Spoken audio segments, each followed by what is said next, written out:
sila. Rapido!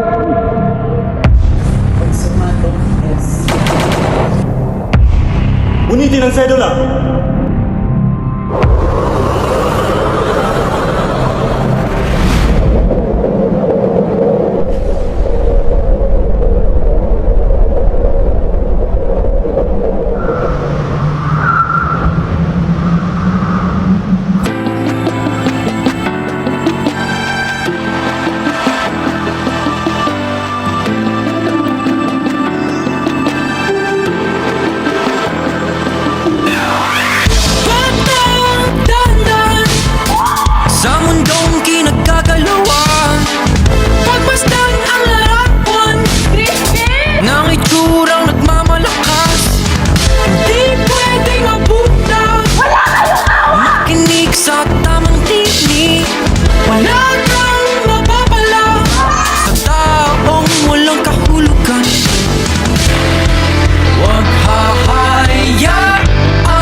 Halika nang tuklasin ang mundo puno ng isipanin. Halika nang tuklasin ang mundo puno ng isipanin.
Okay, class? Tatalakayin natin ngayon ang Philippine history. Kulay na lamang ng klase ng exile, pag-ibig mutili, at cry of rebellion, at iba pa. History na naman. Bakit ba ito kasali sa curriculum? Dahil hindi naman ito kasali sa course ko. Ang haba-haba at ang boring. Uy, gisingin mo na lang ako kapag tapos ng klase ni Mama. Matutulog ka na naman? Bahala ka nga dyan.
Tirik ng mainit na araw ang gumising sa akin sa kalagitnaan ng aking tulog. Akala ko tapos na ang klase kay Ma'am Gonzales. Napaka-boring niya kasing magturo. Sa bagay, tanda na. Nasaan ako? Nasaan ang mga kaklase ko? At Bakit nakabarong at Filipiniana ang mga tao? Prank ba ito? Habang patuloy ako sa paglalakad, nasasaksihan ko ang mga nangyayari. Noong panahong iyon, ang Pilipinas ay nakatali sa tanikala ng mga banyaga. Sa bawat umagang sumisikat, maririnig ang hikbi ng mga ina na nawalan ng anak, ang buntong hininga ng mga amang pinilit magtrabaho sa lupang hindi kanila. Ang mga bata ay naglalakad ng walang tsinelas, bitbit ang gutom at pangarap na di maabot. Sa bawat kalye, may sundalong nagbabantay, mga matang handang umusig, mga kamay na hindi marunong maawa. ¿Dónde está el documento de identidad? Wala akong sedula, senyor. Just give me your money. Wala pa kaming pera, senyor. I don't care, just give it.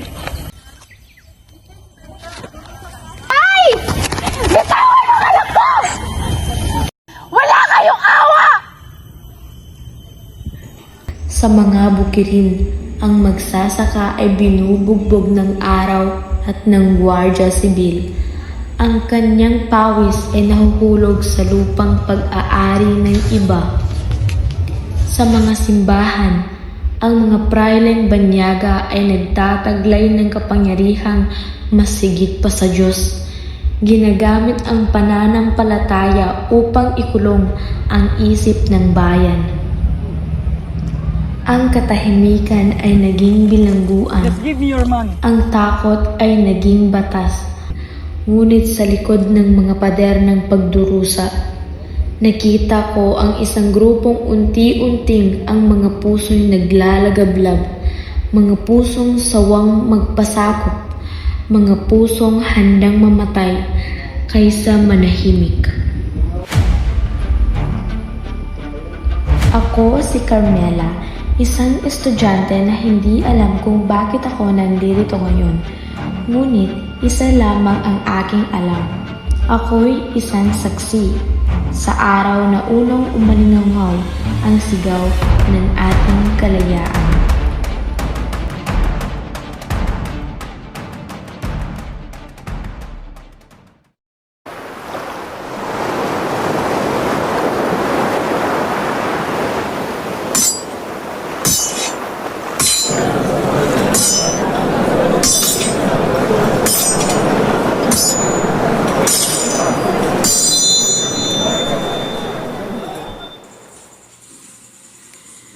Noong hapon ng ika-20 ng Enero 1872, sa loob ng Fort San Felipe sa Cavite, Puerto, sumiklab ang apoy ng pagkadismaya. Ang mga sundalo at manggagawang Pilipino na dati masaya sa kanilang tungkulin sa arsenal ay nagsimulang magtanong, bakit biglang binawi ang mga pribilehiyong kanilang matagal nang tinatamasa? Dati, sila'y hindi pinagbabayad ng tributo at hindi rin pinapasailalim sa polo e servisyo o sa pilitang paggawa.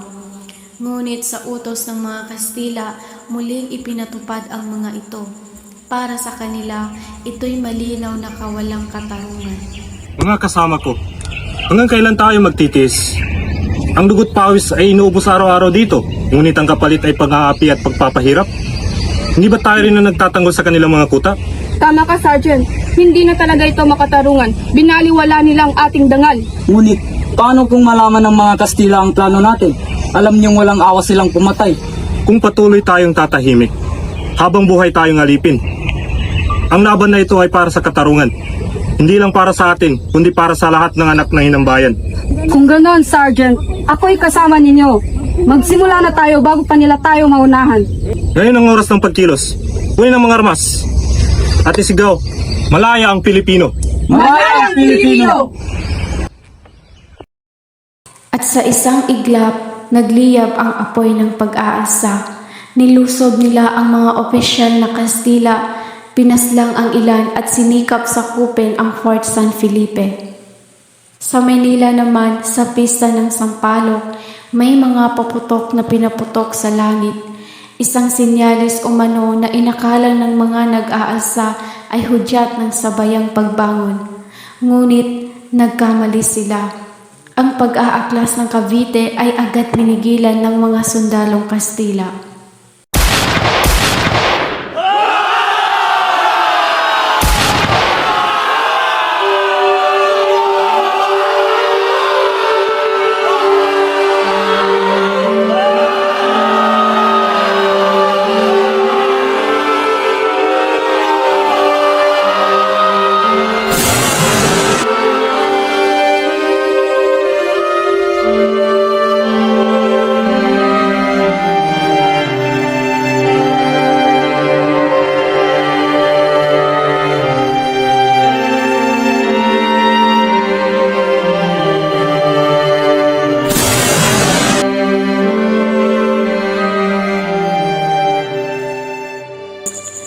Ang hapon ng ika-20 ng Enero ay nagtapos sa dugo at luha.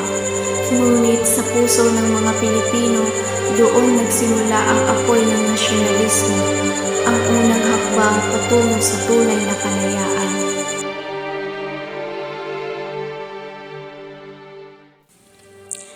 Sa loob ng malawak na opisina ng Gobernador General, may malaking mesa, mga dokumento, mga mapa ng Cavite at Manila ipinaski. Ilang opisyal ang nakatayo. May ilaw ng kandila, may hangin na humahaplos sa tirahan dahil malapit sa dagat. General, Kihay di Nuevo, may pag-aalsa sa Cavite? Oo, Ginoong Gobernador. Mga humiwit kumulan 200 sundalo at manggagawa sa arsenal ng Cavite ang sumama kay Sergeant Lamadrid. Mga Pilipino, pawang manggagawa ng depensa at arsenal ng fort. 200? 200? Hindi ito simpleng kaguluhan lamang. Ito ay sabwatan laban sa pamahalaan ng Espanya. No me parehe, hindi ito internal na panggugulo lamang. May mga elemento na mayayaman, mga katutubong praile at abogado, kaya may mas malalim dito. Ginoong Gobernador, ayon sa mga unang ulat, ipinahayag nila na ipapatigil ang kanilang pagbayad ng tributo at follow serbisyo. At may mga pahayag na magtatatag ng sariling pamahalaan. Lamen la Artillera, ipadala ang mga tropa, gawing mas mabilis at walang awa, at kailangan may pakita na ang Espanya ay may hawak na kontrol. Gobernador, ako'y magsusulat ng mga utos para sa paggawa ng War Council at pag-deploy ng mga troopers papuntang Cavite. At ipalang sa mga kura at praile sa Manila. Gusto kong malaman kung may mga koneksyon ang mga abogado at klero sa Manila sa insidenteng ito. Hindi natin papayagan ang mga simple pakikibaka ng manggagawa na maging dahilan ng isang malawak na rebelyon. Sa pananaw ng mga Kastila, ang rebelyon ay mas malaki kaysa sa karaniwan.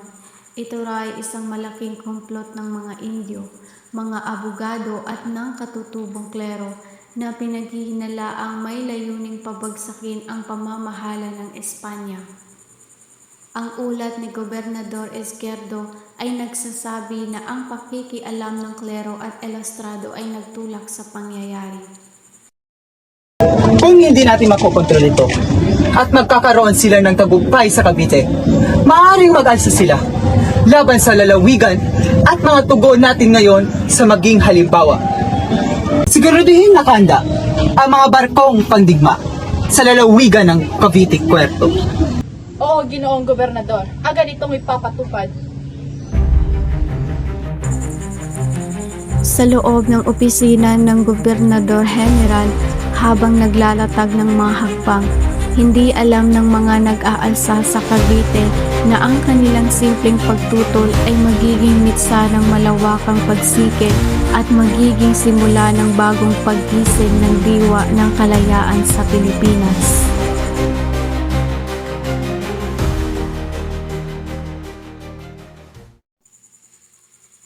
Makalipas ang ilang linggo, matapos ang madugong pangyayari sa Cavite, kumalat sa Maynila ang mga balita ng mga pag-aresto at paratang. Ngunit may ilan gaya ni Dr. Trinidad Parga de Tadira na hindi naniniwala sa bersyon ng pamahalaang Espanyol. Hindi ako naniniwala na ganun na lamang kalaki ang plano ng mga Pilipino. Ayon sa aking pananaliksik, ito'y simpleng pag-aalsa dahil sa mga pribilehiyo na biglang binawi sa kanila. Ang mga sundalo at manggagawa ng Cavite, hindi nila hangad ang revolusyon. Ang gusto lamang nila ay hustisya. Kaya po ba ninyo sinabing hindi ito sabuatan para tuluyan ang pagkawala ng bansa mula sa Espanya? Tama ka, wala pa silang ganun hangarin noon. Ang pag-alsa sa Cavite ay isa lamang pahayag ng pagkadismaya, hindi ng paghihimagsik. Ngunit, ginamit ito ng pamahalaan at mga praile bilang dahilan upang takutin ang mga Pilipino. Ibig niyo bang sabihin, Doktor, sinadya nilang palakihin ang issue? Ang totoo ay ginamit nila ito para patahimikin ang mga intelektual at mga paring katutubong na bumabatikos sa mga pamahalaan. Ang mga parin tulad nila Padre Burgos, Gomez at Zamora, mga taong marangal at makabayan, ay idinawit nila sa kasong wala naman kinalaman sa kanila. Ngunit bakit, Doktor? Bakit sila? Dahil silang simbolo ng pag-asa ng mga Pilipino. Natatakot ang pamahalaan sa kanilang impluensya, sa kanilang boses, sa kanilang pagmamahal sa kanilang bayan. Kaya't kailangan nilang gumawa ng dahilan. Ang Cavite Mutiny ay kanilang ginawang kasangkapan. Ang mga Kastila, sa halip na pag-aralan ng dahilan ng sanhi ng pag-aalsa, ay pinili ang takot at dahas bilang sagot. Ngunit hindi nila alam sa kanilang ginawang ito, mas lalong nagising ang diwa ng mga Pilipino. Ngunit, ano po bang maaaring mangyari sa mga paring yan, Doktor? Hindi ko alam. Ngunit sa darating na mga araw, may mabigat na mangyayari na yaginig sa buong bansa. Habang patuloy ang pagkalat ng mga paratang at panghuhusga, unti-unting nabuo ang isang trahedyang tatatak sa kasaysayan. Ang pagbitay sa tatlong paring martir na sina Padre Mariano Gomez, Padre Jose Burgos at Padre Jacinto Zamora. Sa mata ng mga Espanyol, sila'y mga taksil, ngunit sa puso ng mga Pilipino, sila'y naging mga bayani.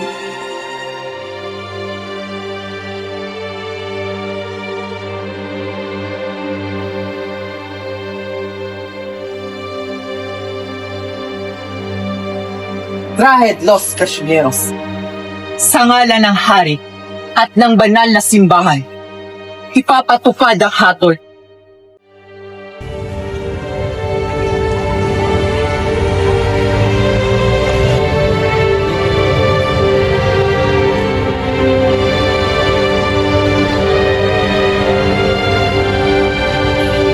Hulihin sila! Rapido!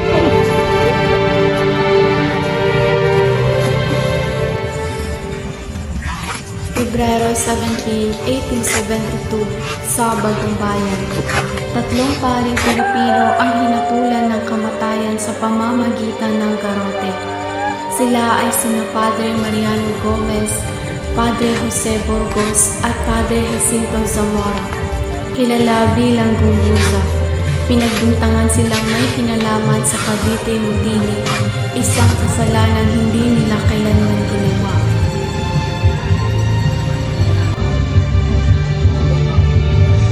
Tila sumasobra na talaga ang mga Espanyol. Oo nga. Huwag kayong magsalita ng ganyan, baka kayo marinig nila. Kung ito ang kapalaran namin, naway gamitin ito ng Diyos upang buksan ng mga mata ng ating mga kababayan. Hindi ako natatakot. Kung ang kamatayan ko magbibigay pag-asa sa aking mga kapwa Pilipino, handa ako itong tanggapin ng buo. Ang hustisya ay bulag sa ilalim ng mga pang-api, ngunit ang Diyos ay nakakakita. Naway maging aral ito sa mga rebelde. No one dares to rise against Spanya again. Pilipinas, isang araw magigising ka rin sa pagkakatulog.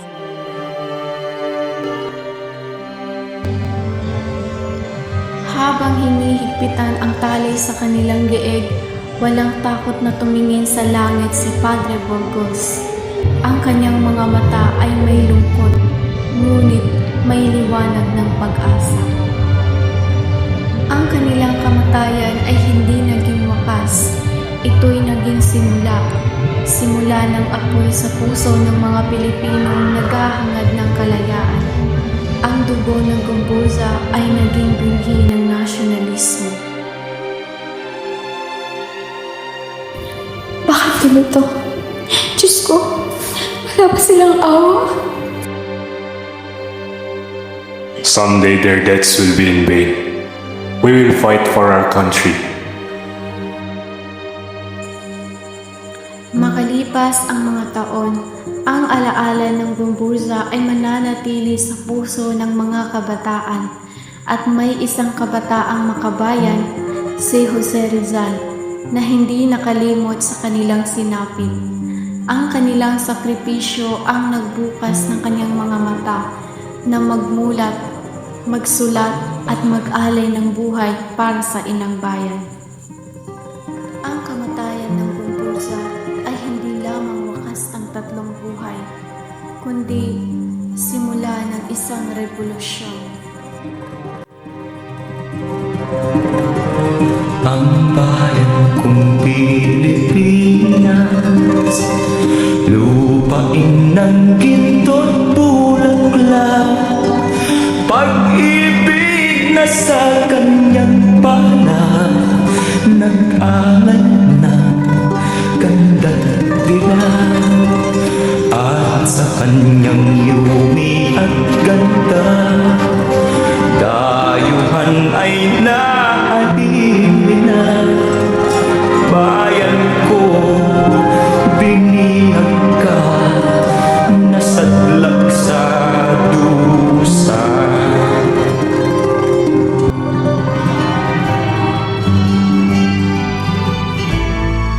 Ako'y isang Pinoy, sa puso't diwa, Pinoy na isinilang sa ating bansa.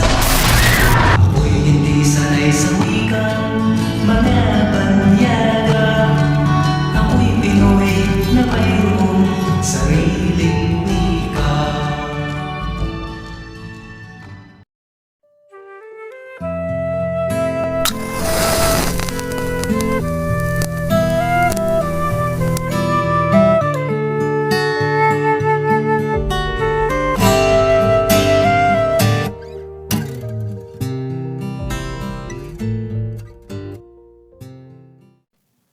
Mahaba at nakakatakot ang mga anino na likha ng buwan sa mga bukid habang si Sisa ay naglalakad. Ang kanyang mga matay dilat sa desperadong pag-asa. Ilang araw na ang lumipas mula nang mawala ang kanyang mga anak, sina Basilio at Crispin. Ang mga paratang ng pagnanakaw ay marahas na pagtrato. Lahat ng ito ay sumira sa kanyang isipan.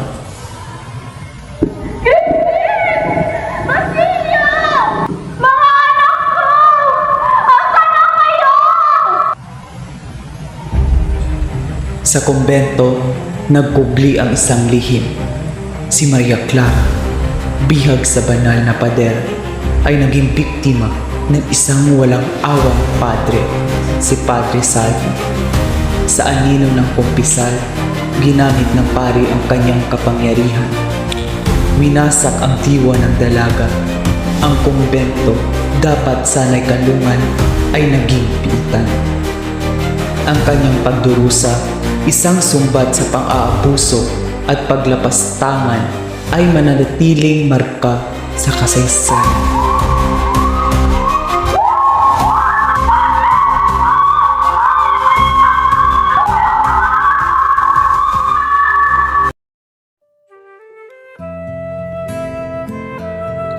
Bago pa man sumikat ang araw, isang huling hiling ang tinupad para kay Rizal. Dito sa kapilya ng Fort Santiago, ganapin ang kanyang kasal kay Josephine Brocken. Jose Protasio Rizal, Mercado E. Alonso Rialonda, Tinatanggap mo ba si Josephine Leopoldine Bracken bilang iyong may bahay sa hirap at ginhawa, sa sakit at kalusugan, hanggang sa kamatayan? Acceptas? Tinatanggap ko po, Padre. Accepto. Ikaw, Josephine Leopoldine Bracken, tinatanggap mo ba si Jose Protasio Rizal Mercado y Alonso Rialonda bilang iyong esposo para amado espitario sa hirap at ginhawa, sa sakit at kalusugan, hanggang sa kamatayan? Acceptas? Tinatanggap po, Padre. Accepto. Ang mga singsing. Senyor Bindis Esto Amilos, sa amin nabasbas sa iyong pangalan, upang ang sinumang magsuot nito ay maging tapat sa kanilang konyoge, manatili sa iyong kapayapaan, tuparin ang iyong kalooban, at mamuhay sa pag-ibig. Jose, tanggapin mo itong singsing bilang isang tanda ng iyong pagmamahal at katapatan.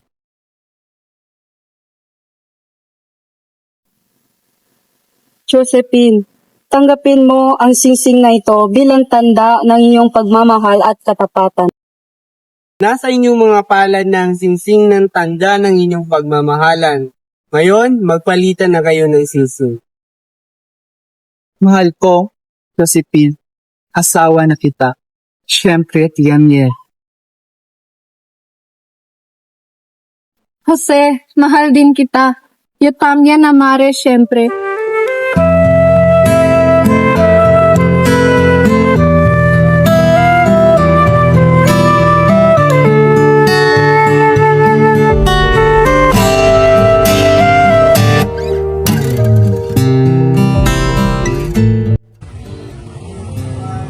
Sa gitna ng kalungkutan at panganib, natagpuan ni Rizal ang pag-ibig.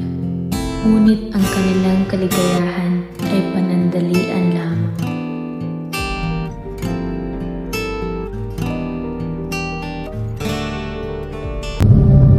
Bisperas ng kanyang kamatayan, sa loob ng malamig at madilim na selda sa Fort Santiago, si Rizal ay abala sa pagsulat. Ang kanyang isip ay naglalakbay, rekordando ang kanyang pamilya, ang kanyang bayan.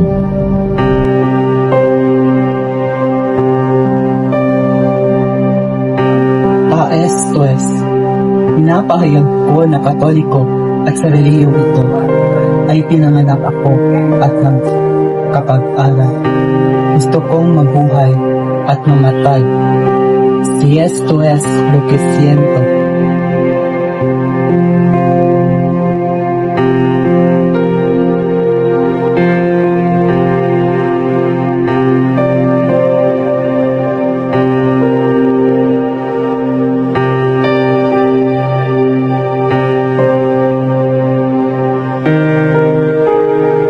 Jose, buenas noches. Alam kong mahaba ang araw mo ngayon. Muy cansado como esta Jesús.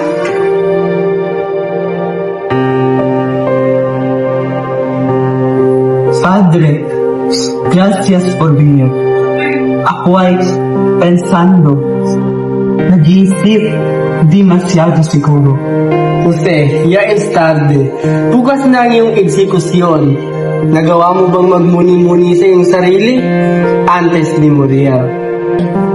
All my life, hinanap ko ang verdad. Isinulat ko ang mga pensamentos at aking mga nararamdaman.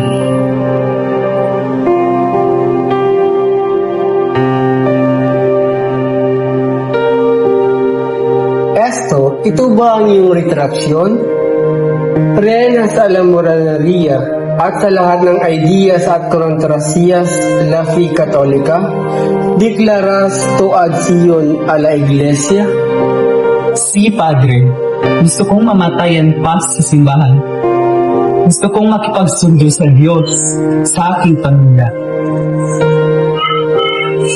Pero kahanga-hangang ginawa mo ang iyong mga nobela, ang Noli, ang Feli, Pan Esperanto at Antos. Inilagay ko sila sa paghatol ng simbahan. Kung may mga errores, binabawi ko sila. Ang aking panunulat ay naisang serbisyo ng katotohanan. Gusto ko lang ang nakakabuti para sa bayan. Diyos te bendiga, Jose. Ito ay magbibigay konsuelo sa marami. Atos madre, atos hermanas. Eso espero, Padre. Sana nga. Sa kanyang puso, si Rizal ay puno ng duda suway temores, ngunit sa huli, pinili niyang sundin ang kanyang konsensya. Disyembre 30, 1896, ang araw ng execution kay Jose Rizal. Sa looban ng Fort Santiago, nagtipon ang mga soldados y opisyales. Tahimik ang lahat, pero ramdam ang tensyon.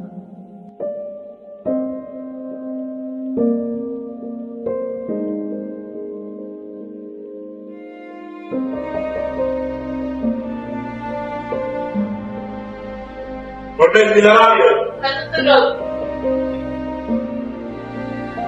Hindi mo kailangang maging marakas.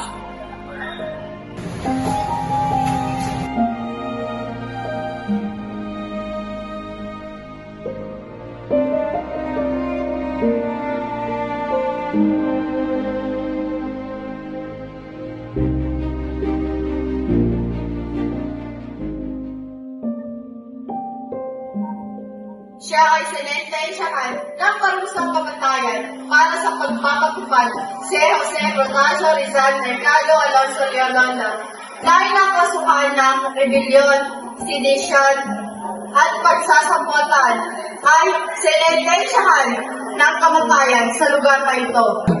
Akayin si Rizal at dalhin sa labas. Rapido!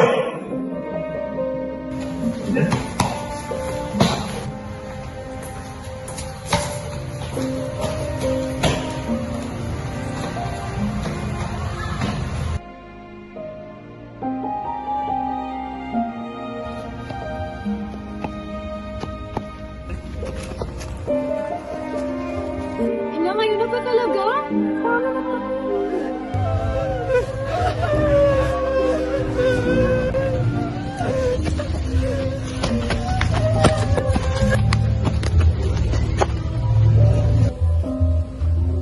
Jose, nagsisisi ka na ba sa iyong mga kasalanan? Oras na para pagsisihan ito. Si Padre, nagsisisi ako. Consumatum es.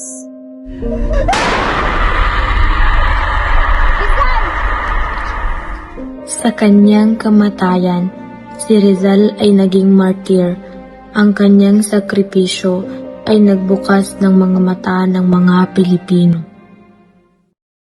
Ilang taon ang lumipas, ang alaala ni Rizal ay buhay pa rin sa puso ng mga Pilipino. Ngunit ang kanyang retraction ay nananatiling isang misteryo. Ang verdad ay maaaring hindi natin malalaman, ngunit ang mahalaga, ang kanyang mga ideas at ang kanyang sakripisyo ay nagbigay inspirasyon sa mga Pilipino upang ipaglaban ang kanilang libertad. Kaibigan, sa iyong paniniwala, nag-retract ba talaga si Rizal? Ito ay isang tanong na kailangan sagutin ng bawat isa sa atin para sa ating mga sarili. Kailangan pag-aralan natin ang mga ebidensya, suriin ang mga konteksto at mapagpasya kung ano ang sa ating paniniwala bilang katotohanan. Ito ay komplikado pero mahalaga. Para sa iyo, talaga bang makabuluhan ang buhay ni Rizal? Oo naman, dahil kung hindi naganap ang mga nangyari sa kanya, hindi natin matatamasa ang kinakalagyan natin ngayon. Yun ang tatandaan mo. Siyang tunay kaibigan. Ngunit isang bagay ang tiyak, ang kamatayan ni Rizal ay nagpasiklab ng Rebolusyong Pilipino. Ang kanyang sakripisyo ay nagbigay inspirasyon sa isang bansa upang ipaglaban ang kanilang libertad. Nag-retract man siya o hindi, ang kanyang legado bilang isang pambansang bayani ay nananatili. Siya ay isang simbolo ng korahe, ng patriotismo at ng walang maliw na diwa ng mga Pilipino. Pagkatapos ng execution, ang pamilya ni Rizal ay nagdalamhati. Ang kanyang ina, si Teodora Alonso, ay hindi matanggap ang trahika notisya. Anak ko, ni Iho, bakit ganito kasakit? Bakit tan pronto? Por queste peste?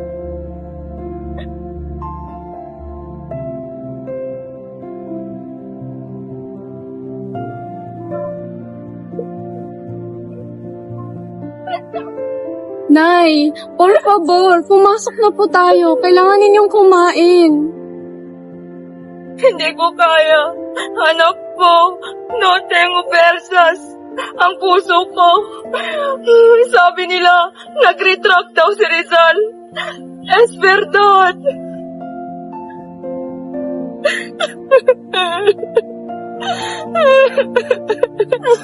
Nay, hindi ko alam. No sé ko creer. Pero ang alam ko, ginawa niya ang tama. Mahal niya ang kanyang bayan. Eso sé, mahal niya ang Pilipinas, pero la iglesia. ¿Cómo es posible?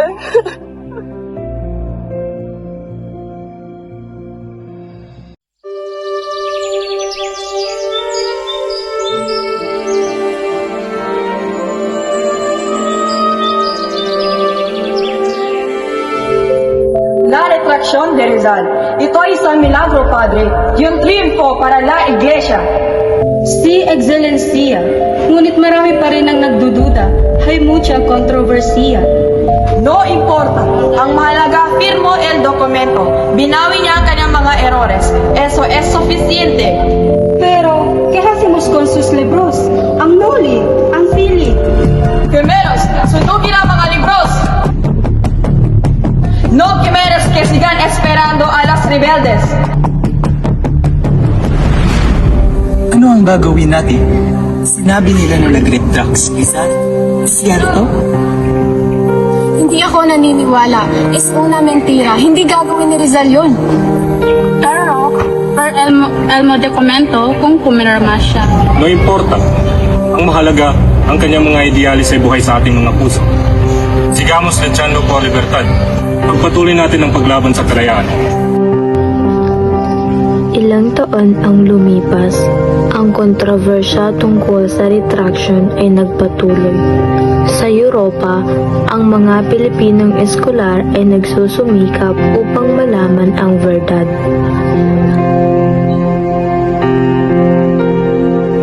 La verdad es difícil de encontrar, ngunit kailangan natin magpatuloy sa paghahanap. Isang merece la verdad. Tama ka. Nang maging makabuluhan naman ang kabayanihan ni Rizal.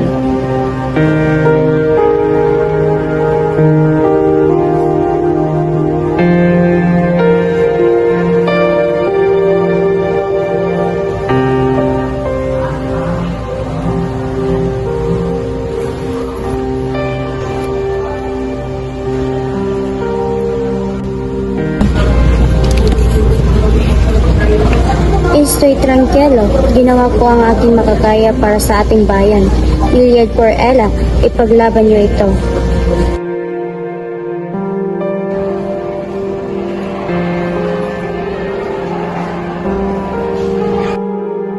Ang retraction ni Rizal ay isang misteryo na hindi natin nabistigay sa maulit-nawaan. Ngunit ang mahalaga, ang kanyang legado ay nagbigay inspirasyon sa atin.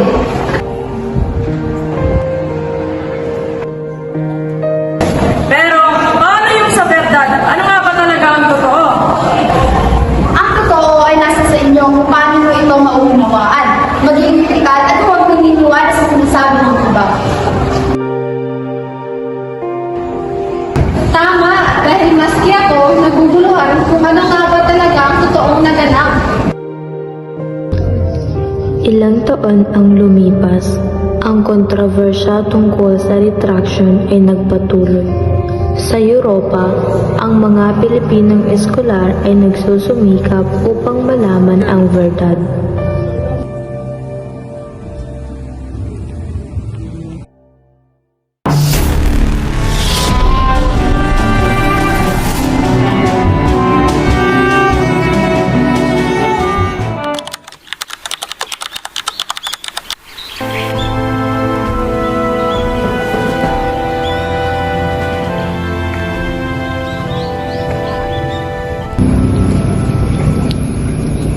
Matapos matuklasan ng mga Kastila ang planong pag-aalsa ng mga Katipunero, sumama ako sa kanila. Hindi ko alam saan ako pumupunta o kung tama ba ang desisyon ko. Ilang araw kaming naglakad upang hindi matuntong muli. Sa bawat lugar na aming puntahan, iisa lamang ang laman ng naging usapan. Ngayon na ba o bukas ang pag-aalsa?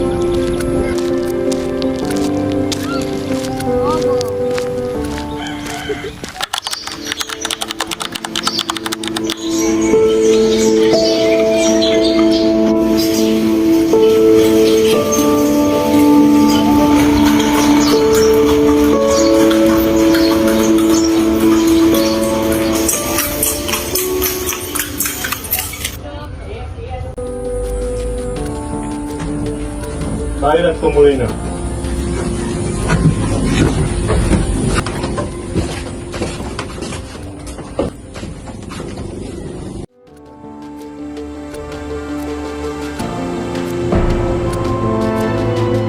Mga kapatid, nahuli na si Dr. Jose Rizal. Nahuli na rin ang ilan sa ating mga kasamaan. Kung hindi tayo kikilos ngayon, mamamatay tayong hindi nagkakalaban. Ngunit Supremo, wala pa tayong sapat na sandata. El gobyerno Espanyol ay malakas. Kung tayo ay kikilos nang wala sa panahon, masasawi tayong lahat. Supremo, baka maaari natin pag-isipan pa.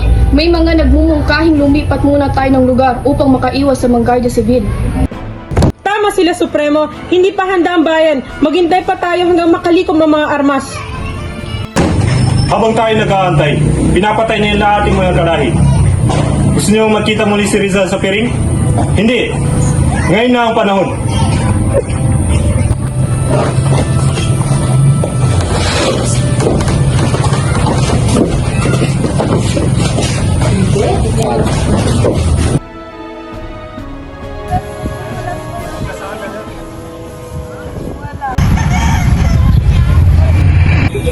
Mga anak ng bayan, ang layunin natin na hindi lamang salita.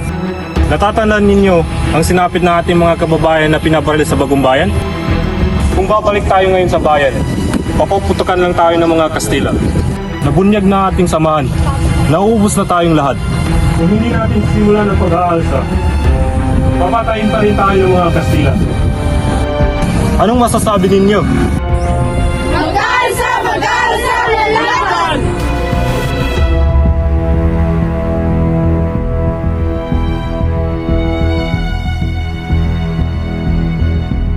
Kung handa nga kayong ipaglaban ang inyong kalayaan, inyong mga karapatan, at inyong bayang minamahal, punitin na inyong mga sedula, tanda ng ating pagkaalipin.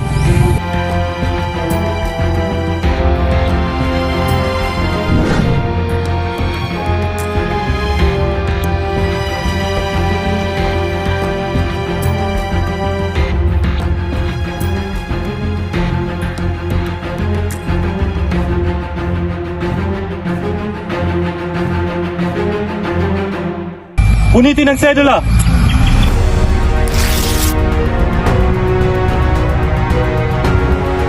Mabuhay ang Katipunan! Mabuhay ang Pilipinas! Mabuhay ang Katipunan! Mabuhay ang Pilipinas! Dinig ng bayan na galing, kinikinto ng Pilipinong di muli panunupi. Tuturugin ang dilim, ang araw ay mag-aalam, at mga puso natin di ay magliliyan.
Ngayon ko lang tunay na naramdaman ang bigat ng kasaysayan, ang dugo at pawis na itinaya ng ating mga ninuno upang tayo'y makalaya. Hindi lang pala ito kwento lamang ng nakaraan. Ito'y paalala na ang bawat desisyon, bawat sigaw, bawat sakripisyo ay may dalang kahulugan.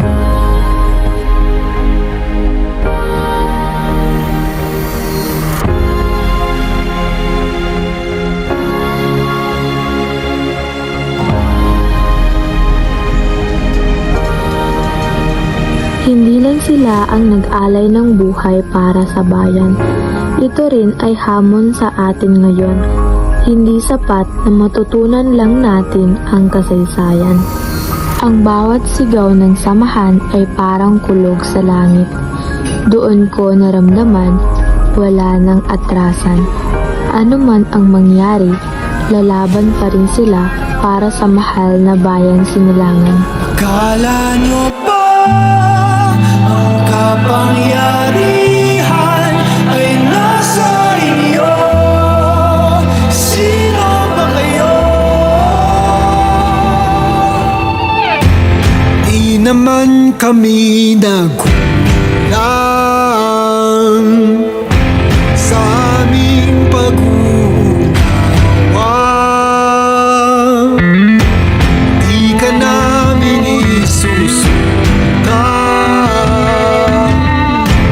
kung hindi ka pa sumulan. Huwag niyong tapakan ang katarungan. Akala niyo ba ang kapangyarihan ay nasa inyo? Sino ba kayo? Magwawagi ang katotohanan, ang kadiliman ay di babagsak. Nagsisilbi katapat, nagsisilbi katapat.